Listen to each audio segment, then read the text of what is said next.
Hi everyone, welcome to learn with Ashish. आज की video में बात करेंगे अपना क्लास 9 का द साउंड ऑफ म्यूजिक। उसको स्टार्ट करते हैं। ये चैप्टर हम दो पार्ट्स में कवर करेंगे।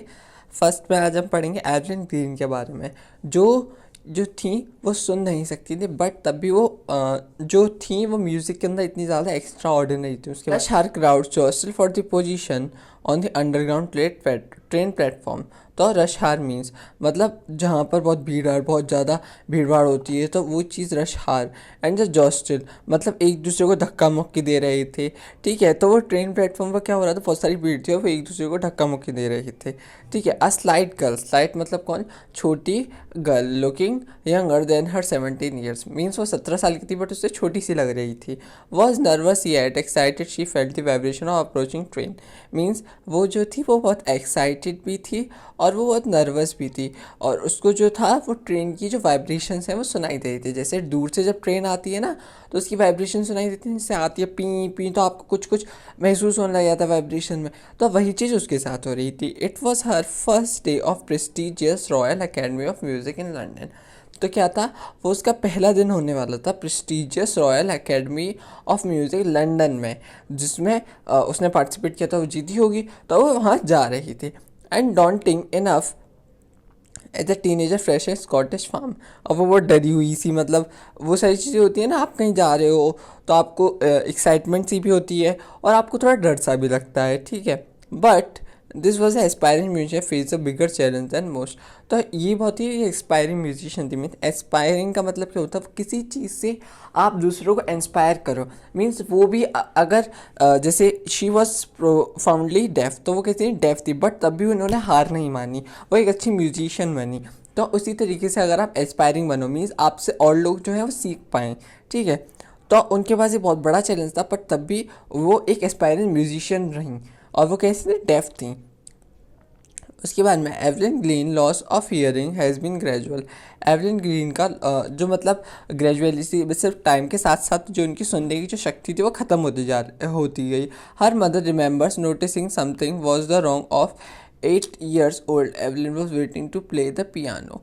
तो क्या था, जब पियानो बजाई थी तो उनकी मदर ने उनसे कुछ कहा हुआ, तो उन्होंने वो सुना नहीं, तो इसकी वजह से उनकी मदर को ये पता चला। They called her name and she didn't move. उन्होंने क्या था, उनके नेम से उनको बुलाया एवलिन के नाम से, बट उन्होंने कोई भी मूवमेंट या किसी भी तरीके की उनको जवाब नहीं दिया। I suddenly realise she had not heard. तो उनकी माँ को सडनली रियलाइज़ हुआ कि वो क्या है, वो अब सुन नहीं सकती। और उनकी मदर का नाम क्या था, Isabel Glenn. For quite a white while Alvin managed a council of growing deadness from friends and teachers। अब एवलिन जो थी, उन्होंने जब तक अपने टीचर्स और फ्रेंड्स से जब तक अपनी डेफनेस के बारे में छुपा पाया उन्होंने छुपाया। ठीक है, but by the time she was 11 her marks are deteriorated and her headmistress urged the parents to take her to a specialist. Means अब क्या था कि जो उनकी सुनने की शक्ति ख़त्म हो जाती थी, उनके स्कूल में जो थे बेकार मार्क्स आने लग गए थे, तो उनके पेरेंट्स से कहा गया है कि आप किसी स्पेशलिस्ट को इनको दिखाओ। ठीक है, अब उसके बाद में क्या हुआ, I was then discovered and her hearing was severely impaired to the result of gradual nerve damage. तो ये किसकी वजह से हुआ था, ग्रेजुअल नर्व डैमेज की वजह से। मीन्स जो उनकी नर्व थी वो ख़राब हो गई थी। ठीक है, वो वीकेंड मतलब एक तरीके से बेकार हो गई थी। ठीक है, Evelyn was not going to give up, but Evelyn जो थी वो गिव अप करने वालों में से नहीं थी। ठीक है, she was determined to lead a normal life of pursuit and interest in music. और वो क्या था, उनका म्यूजिक में इंटरेस्ट बहुत था। ठीक है, one day she notice a girl playing a xylophone.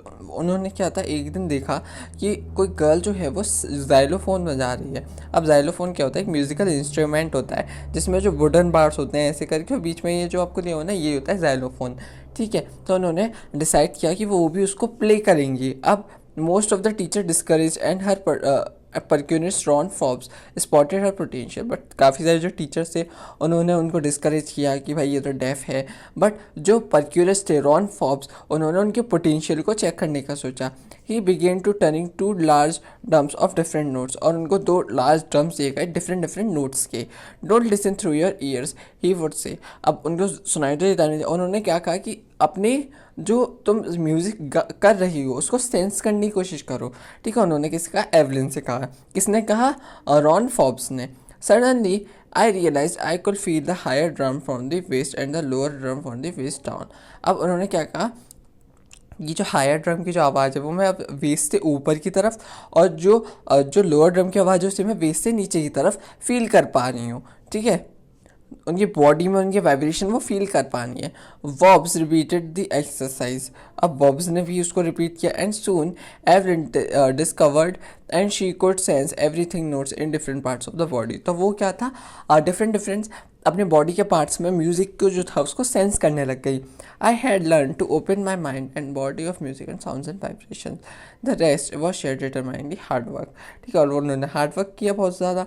अब उसके बाद में क्या होता है, she never looked back for the point onwards, और उन्होंने कभी पीछे मुड़कर नहीं देखा।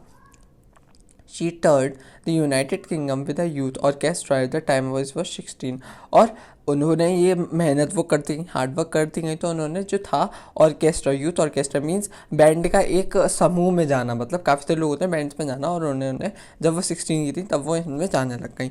ठीक है, she had decided to make a music in a life, और उन्होंने म्यूज़िक को ही अपनी लाइफ मान लिया था। She audition for the royal academy of music, और उन्होंने किसके लिए दिया था, रॉयल अकेडमी ऑफ म्यूज़िक के लिए उन्होंने ऑडिशन दिया था, and scored one of the highest marks in history, और पूरी अकेडमी में उन्होंने one of the highest marks gain किए थे हिस्ट्री में। She gradually moved on the orchestral work at solo performance, और उनको क्या था कि सोलो परफॉर्मेंस में उन्होंने ऑर्केस्ट्रा वर्क किया था, मीन्स अकेली सोलो परफॉर्मेंस जो होती है, सोलो अकेले उन्होंने परफॉर्मेंस दी थी। ठीक है, at the end of her 3 years course she captured most of the awards, और इनके जो कोर्स के जो 3 साल तक उन्होंने काफ़ी सारे टॉप अवार्ड्स जो थे वो पा लिए थे। And this was the Evelyn won't accept any hint of heroic achievement, but उन्होंने कभी भी ये नहीं सोचा कि मैंने ये अचीव कर लिया, ये अचीव कर लिया। If you work hard and know where you going you will get there, तो उन्होंने क्या कहा, अगर आप हार्ड वर्क करते हो और आपको पता है कि आपको कहाँ जाना है तो आप वहाँ पर डेफिनेटली पहुँचोगे। And she got right to the top the most percussionist for the mastery of sin, और उनको जो था इंटरनेशनल जो इंस्ट्रूमेंट्स है उनको मास्टरी हो गई थी, और उनकी जो थे अब इंटरनेशनल शेड्यूल चलते थे, मीन्स अब वो काफ़ी सारे जो कॉन्सर्ट्स थे वो करती थी। इट वॉज इंटरव्यूज, अब इंटरव्यूज़ का मतलब क्या होता है, क्यूरियस तरीके से, मतलब ये जो हैं वो सुन भी नहीं पाती, पर तब भी म्यूज़िकल में इतनी ज़्यादा अच्छी to watch Evelyn function so effortlessly without hearing, और जो ऑडियंस थी वो भी उनको बहुत पसंद करती थी, भले ही उनको सुनाई नहीं था बट उनकी जो था वो पूरा साथ दिया करती थी। इन 1 to 2 hour discussion she messed a word, अब जो उनकी मीटिंग हुई थी उसमें क्या होता है, 1 से 2 hour के डिस्कशन में उन्होंने एक भी वर्ड को मिस नहीं किया था। Man with bushy beards made you trouble and laughed, but जो मैन था जिसकी जो दाढ़ी काफ़ी ज़्यादा थी तो वो हंसने लगे, उनकी बातें उनको इतनी ज़्यादा समझ में नहीं आई, तो वो क्या कहती हैं, इट